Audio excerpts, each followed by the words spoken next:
Сәлем тыңдарман. Әңгімені тыңдамас бұрын каналға тіркеліп, қазақша контенттің дамуына өз үлесіңізді қоса кетіңіз. Рахмет. Ақылды әйел.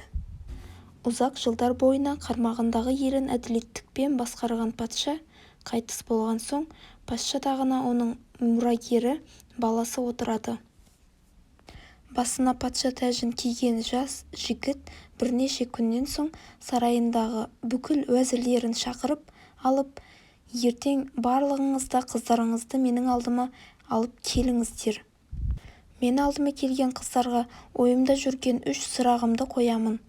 Кімде-кім менің қойған сұрағыма дұрыс жауап берсе, мен сол қызды өзіме өмірлік жар етіп аламын, деді. Патшаның аузынан шыққан жарлығы екі болмайды. Ертеңіне әдемі киінген уәзірлердің қыздары патша сарайына түгел жиналады.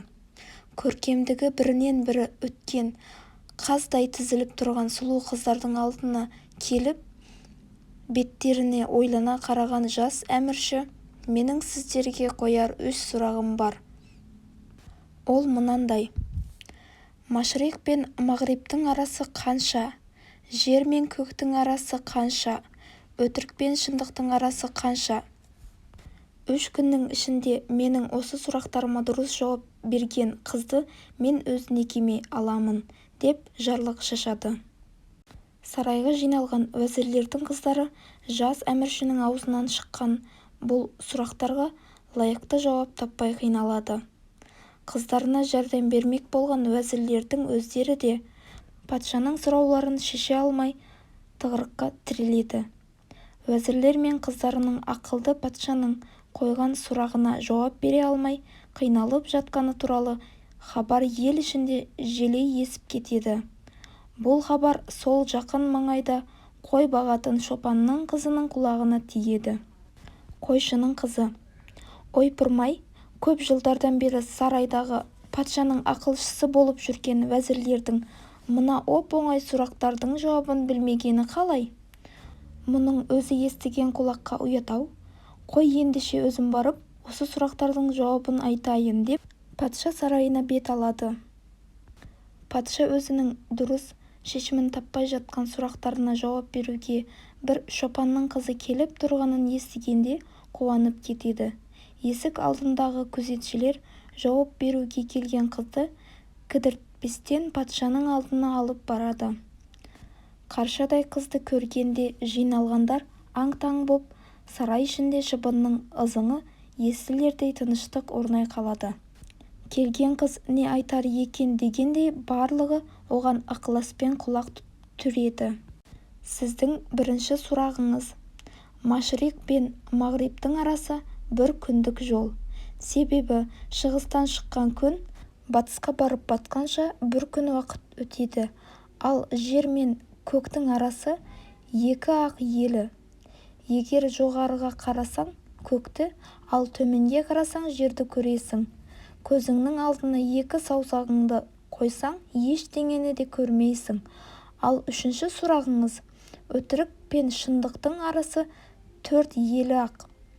Себебі кез келген нәрсені көзбен көрген шындық, ал құлақпен естіген өтірік. Басымыздағы көз бен құлақтың арасы 4 елі, деп іркілместен жауап береді. Шопан қызының берген жауаптарына шын көңілден риза болған патша баласы сөзінде тұрып, осы қызға үйленіп 30 күн ойын, 40 күн тойын өткізеді. Арада шамалы уақыт өткенде патша өзінің уәзірлерін тағы сарайына жинап алады. Жиналған уәзірлер патшамыз не айтар екен деп көңілдері күпті болып тұрады. Тақта отырған патша уәзірлеріне былай қарап: мен ертең қасымдағы нөкерлермен саяхатқа кетемін. Аңдан неше күн жүретінім белгісіз. Сіздерді сарайыма жинап отырған себебім, менің көптен бері көкейімде жүрген бір сұрағыма сіздер жауап берулеріңіз керек. Егер дұрыс жауап бере алмасаңыздар, барлығыңызды жұмыстан босатамын да ауыр жазаға тартамын. Өтірік пен шындықтың арасында 1000 шегі бар. Сол мыңтық не екенін шешулеріңіз керек дейді. Патшаның бұйрығына бағынбасқа ләж жоқ. Уәзірлер тобы жынынан айрылған бақсыдай аңырайып қалады. Үйіне келгеннен кейін патша әйеліне қарап: «Мен бүгін өзімнің уәзірлеріме тағы бір сұрақ бердім. Олар мен аңнан қайтып оралғанша менің сол сұрақтарымның дұрыс жауабын тауып қоюы керек. Уәзірлерім бұл сұрағымның жауабын таппай жаны қысылғасын, сенен келіп жәрдем сұрауы мүмкін. Сен олардың ешқандай өтінішіне құлақ аспа. Есіңде болсын, сен оларға рақымың келіп, сұрақтың дұрыс жауабын айтып қойсаң, онда осы сарайдан өзіңе керегіңді аласың да бұл жерден қараңды батырасың», деп шегелеп тапсырады. Ертеңіне астына желмен жарысқан жүйрік ат мініп, ұшқыр тазы ерткен патша тобы аңға аттанады. Патша тобы аңға аттанған бойдан уәзірлер басын тауға да тасқа да ұрып, жаңағы сұрақтың жауабын іздей бастайды. Күндіз күлкіден, түнде ұйқыдан айрылған уәзірлердің ішкен асы бойларына тарамай, айдың күні аманында дұрыс жауап табудан күдер үзіп, жазықсыз жазаға тартыламыз-ау деген ойдан уәзірлердің ішкені ірің, жегені желім болады. Көзді ашып жұмғанша патшаның аңнан келетін уақыты да болып қалады. Жаны мұрнының ұшына келген уәзірлер тайлы тұяғы қалмай патшаның әйелінің алдына келіп, өлердей сөздерін айтып жалынады. Мұны естіген патшаның әйелі екі оттың арасында қалады. Былай тартсаң арба сынады, былай тартсаң өгіз өледі. Енді не істеу керек? Уәзірлерге жаны ашыған патшаның әйелі өтірік пен шындықтың арасындағы мыңның тіл екенін айтуға мәжбүр болады. Патша аңнан қайтып келгесін уәзірлер берілген сұрақтың жауабы тіл екенін айтады. Соңғыла патша бұл сұрақтың жауабын уәзірлердің өзі таппағанын іші сезеді де: «Сендердің бұл сұрақтарың жауабын өздерің таба алмайтындарың маған 5 саусақтай белгілі. Бұл сұрақтың дұрыс жауабын кім айтқанын айтыңдар. Маған шындықтарыңды айтпасаңдар, барлығыңды дарға тартуға әмір беремін», деп қорқытып, уәзірлердің екі аяғын бір етікке тығады. Қорыққанынан жігерлері құм болған уәзірлер патшаға шындықты айтуға мәжбүр болады. Ашуға булыққан патша әйелін шақырып алады да: «Сен менің айтқаныма құлақ аспай, сау басыңа сақина сатып алдың ғой. Енді патшаның екі сөйлегені өлгені. Сен осы сарайдан өзіңе керегіңді ал да тезірек бұл жерден қараңды батыр», дейді түсін суытып.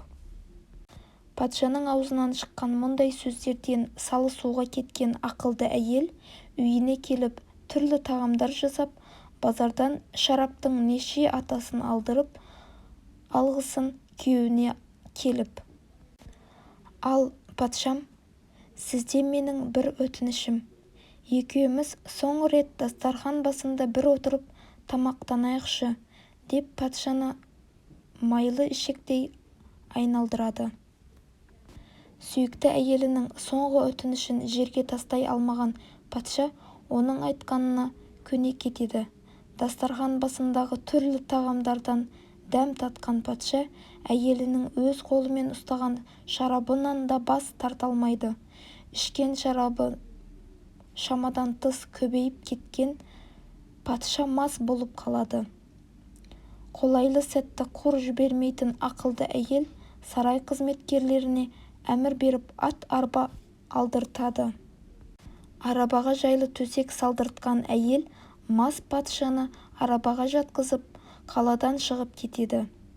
Бір кезде мастығынан айыққан патша көзін ашып өзінің қаладан алыс жерде арбаның үстінде жатқанын байқайды.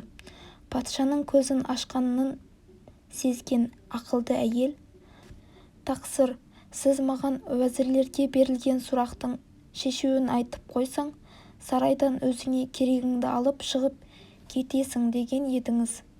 Мен сіздің сол сөзіңіз бойынша сарайдан өзіме керегін ғана алып қаладан шығып кеттім, дейді. Патша болса өзінің ақылды әйелінің мұндай тапқырлығына шын көңілден риза болып, екеуі шаһарға қайтып барып бақытты өмір сүреді екен, дейді. Достар, егер әңгімелерім ұнап жатса, лайк басып, комментарийға пікірлеріңізді жазып, тіркеліп, қазақша контенттің дамуына өз үлесіңізді қоса кетіңіз. Әр қазақ бай болсын.